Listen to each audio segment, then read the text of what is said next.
Здравствуйте, уважаемые телезрители.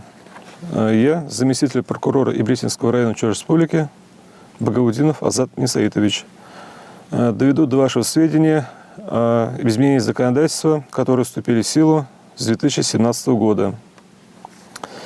Президентом Российской Федерации Путиным Владимиром Владимировичем 7 февраля 2017 года подписан федеральный закон о внесении изменений в статью 116 Уголовного кодекса Российской Федерации номер 8-ФЗ, вступающий в законную силу со дня официального опубликования. Текст закона опубликован 7 февраля 2017 года на официальном интернет-портале правовой информации.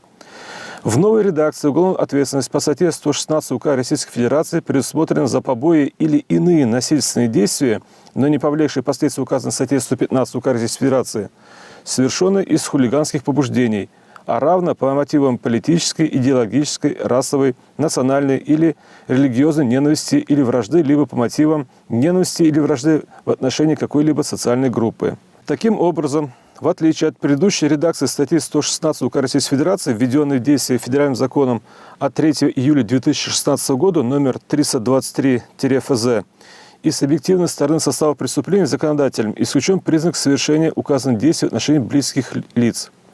В соответствии с частью 2 статьи 24 УПК Российской Федерации уголовное дело подлежит прекращению по основанию, предусмотренному пунктом 2 части 1 статьи 24 УПК Российской Федерации, отсутствие деяния состава преступления в случае, когда до вступления приговора в законную силу преступность и наказуемость этого деяния были устранены новым уголовным законом. В связи с этим уголовные дела возбуждены по статье 116 Уголовного кодекса Российской Федерации в редакции федерального закона от 3 июля 2016 года номер 323-ФЗ по факту нанесения близким лицам побоев или совершения иных насильственных действий, причинивших физическую боль, но не повлекших последствий указанной в статье 115 Уголовного кодекса Российской Федерации, в соответствии с частью 2 статьи 24 Уголовного процессуального кодекса Российской Федерации подлежат прекращению по основанию отсутствия в деянии состава преступления с рассмотрением вопроса о привлечении виновных к административной ответственности по статье 6.1.1 Кодекса об административных правонарушениях Российской Федерации, то есть побои.